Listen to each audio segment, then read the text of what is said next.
Hola, soy Mara Biogea y el tema de hoy es fascinante. Durante milenios la humanidad creía que la superficie de la Tierra, los continentes, los océanos, las montañas eran inmutables y hoy sabemos que no. Los océanos aparecen y desaparecen, los continentes se mueven y los mares se transforman en montañas. El tema es tan extenso que lo he dividido en dos partes. En el primer vídeo se asientan las bases del segundo. En este primero te voy a hablar de cómo es el interior de la Tierra y de cuáles son las causas de todo ese cambio, de ese dinamismo. El segundo es más bonito. En el segundo viajaremos a sitios alucinantes, sitios en donde se siente el bullir de la energía interna del planeta. En el primer episodio de mi serie sobre la historia de la Tierra os conté cómo hace unos 4.500 millones de años, en el origen del planeta, los materiales rocosos estaban fundidos. No había rocas, la Tierra era una bola de magma. Al estar en estado líquido, los materiales se dispusieron por densidades. De la misma manera que si mezclas agua y aceite, el aceite más ligero se dispone arriba. Entonces, los componentes más densos de la Tierra, el hierro y otros metales, se fueron hacia el fondo, al centro de la Tierra, y formaron el núcleo. Los siguientes en densidad, los silicatos más densos, quedaron en el medio formando el manto, y los silicatos más ligeros se dispusieron en la capa más externa, dando lugar a la corteza. La corteza primera fue de tipo oceánico. Se formó cuando la superficie del planeta empezó a solidificar y se convirtió en una roca negra llamada basalto.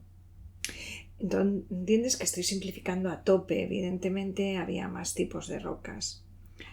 A medida que pasó el tiempo apareció otro tipo de corteza, la continental, hecha de granitos, rocas más claras y más ligeras que los basaltos. Quédate con que la corteza oceánica es más densa que la continental. Eso explica, entre otras cosas, por qué la oceánica es en la que se apoyan los océanos, porque al ser la más densa es la que se hunde más y el agua tiende a ocupar las depresiones del terreno. En esta forma de dividir el interior de la Tierra hemos tenido en cuenta su composición, pero existe otra manera de clasificar las capas de la Tierra. En esta otra clasificación se tiene en cuenta su dinamismo, su movimiento, y se centra en características físicas como la temperatura y la presión. Como norma general, la temperatura y la presión aumentan a medida que avanzamos hacia el interior de la Tierra. Que aumente la presión es obvio. Cuanto más hacia el centro, más materiales hay encima.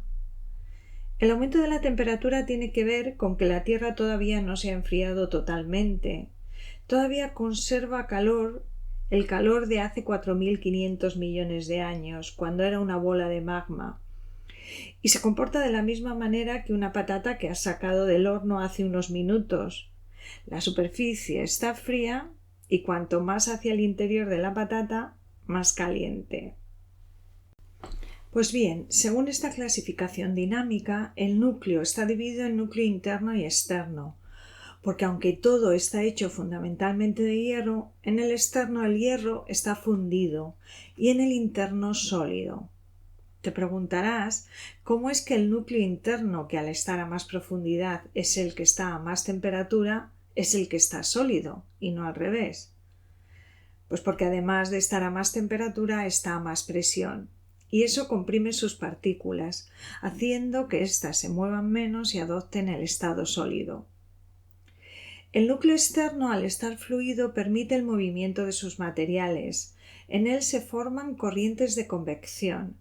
Son flujos de materiales, unos calientes que al ser más ligeros ascienden y otros fríos y densos que descienden. Las consecuencias de estas corrientes de convección son importantísimas. Por un lado, la presencia de un campo magnético y por último, en última instancia, son la causa del movimiento de los continentes, de la formación de montañas, océanos y otros fenómenos. Digo en última instancia porque el movimiento del núcleo externo se va transfiriendo a las siguientes capas, así hasta que llega a la superficie. La capa que sigue al núcleo externo es la mesosfera, que más o menos coincide con el manto. Está en estado sólido. En ella también hay corrientes de convección causadas por la diferencia de temperatura en distintos lugares del núcleo externo. Un momento. ¿Un sólido que fluye?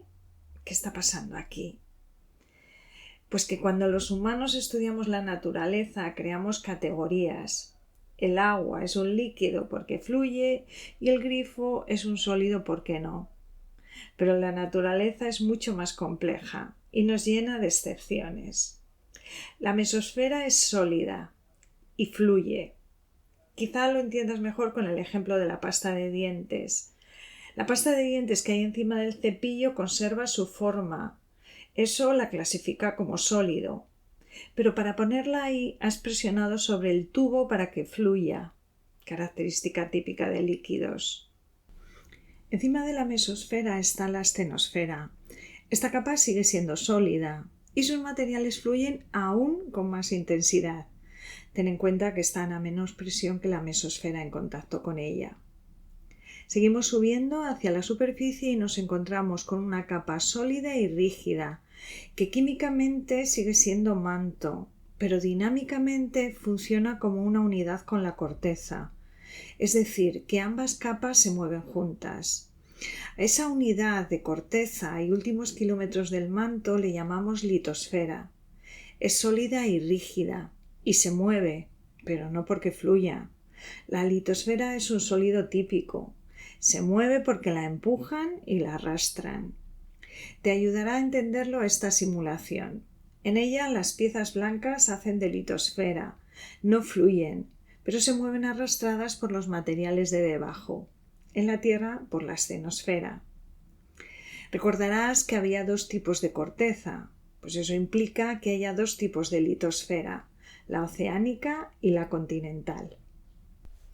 Vamos con un poquito de historia. Vamos con cómo nos empezamos a dar cuenta de que los continentes iban a la deriva.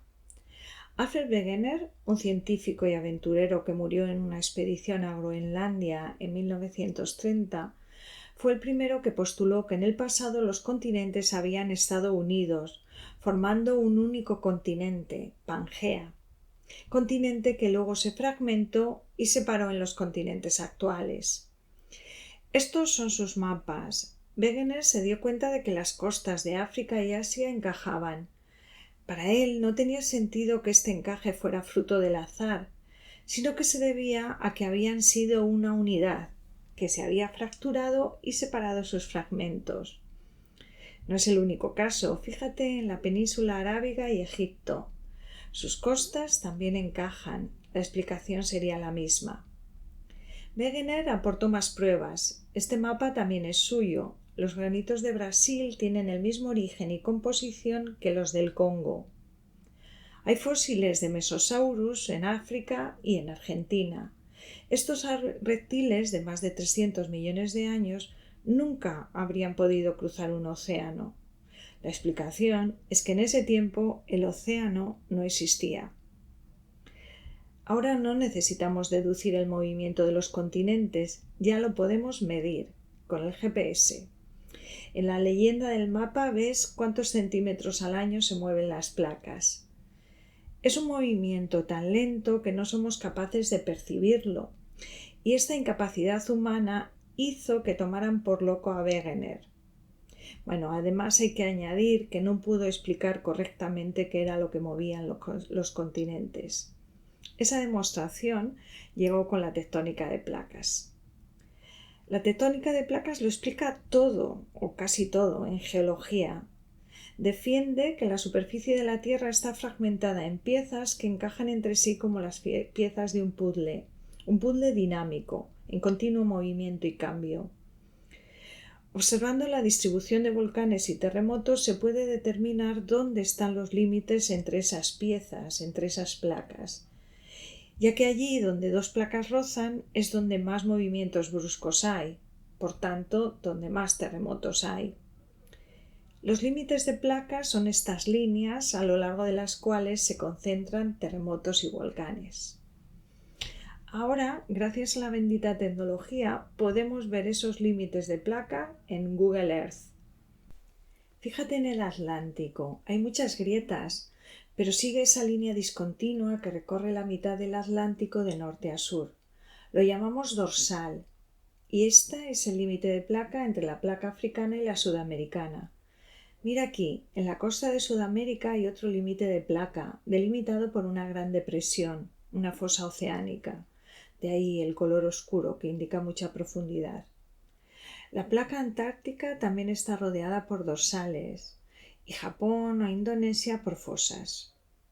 A estas piezas en las que se divide la superficie terrestre las llamamos placas litosféricas, porque como habrás alcanzado a deducir, están hechas de litosfera, esa capa sólida y rígida formada por la corteza y los primeros kilómetros del manto. Muchos alumnos, cuando les preguntaba si alguna vez habían estado en contacto con una placa litosférica, pregunta trampa, por otro lado, respondían que no. Me servía para hacerles ver que el suelo que pisan forma parte de una placa litosférica, que las placas no son entidades abstractas de los libros, sino que vivimos encima de ellas. Algo que también les preocupaba era si entre placa y placa había una grieta por la que te podías caer, como si existiera un vacío entre ellas. Y no, las placas están pegadas e incluso cuando se están separando, como aquí en Islandia, los materiales que ascienden al enfriarse solidifican y forman más placa. Bueno, ya sabemos lo que son, que se mueven y ahora nos planteamos cuál es la causa de ese movimiento. Básicamente son dos: el calor del interior de la Tierra que tiende a salir y la gravedad que tiende a que los materiales vayan al centro de la Tierra. Tradicionalmente se admitía que la principal fuerza eran las corrientes de convección del manto. El calor interno de la Tierra, que es la suma del calor residual que queda de su formación y el originado debido a isótopos radioactivos, calienta más intensamente unas zonas que otras. Los materiales más calientes se vuelven más ligeros y tienden a ascender hacia la litosfera. Al llegar allí se desplazan lateralmente y a medida que se alejan se enfrían y descienden. En ese desplazamiento lateral arrastrarían a la litosfera que tienen encima, de la misma forma que estas balsas se están separando porque hay una corriente caliente que asciende en el centro y al desplazarse lateralmente en sentidos opuestos las arrastra. Las balsas representarían a la litosfera y el aceite a la astenosfera. Ahora somos capaces de medir la velocidad a la que se mueve la litosfera y a la que se mueven las corrientes de la astenosfera. Y al hacerlo se comprueba que la litosfera va a más velocidad que la corriente de convección que tiene debajo, con lo que no puede ser la única causa, tienen que intervenir otros factores. Uno de ellos es que en la zona en que la corriente asciende, la litosfera, al estirarse, agrietarse, permite la salida de magma que solidifica y forma nueva litosfera oceánica. Y esta nueva litosfera empuja lateralmente a la más vieja. El otro es la subducción. A medida que la nueva litosfera se va formando, la antigua se va alejando y enfriando.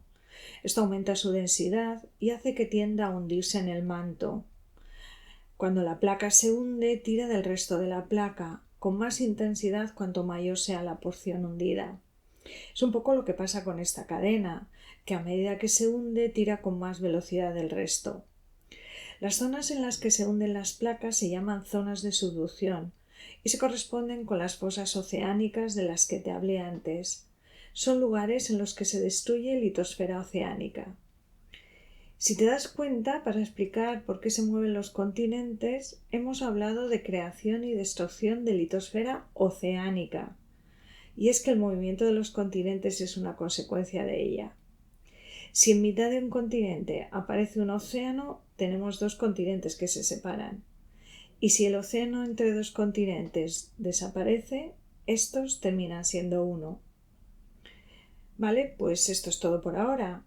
Si quieres ver qué pasa con las placas en lugares concretos del planeta, si quieres saber por qué unos volcanes son más peligrosos que otros, por qué hay fósiles marinos en lo alto de las montañas y muchas cosas más, te invito a que veas mi segundo vídeo sobre tectónica.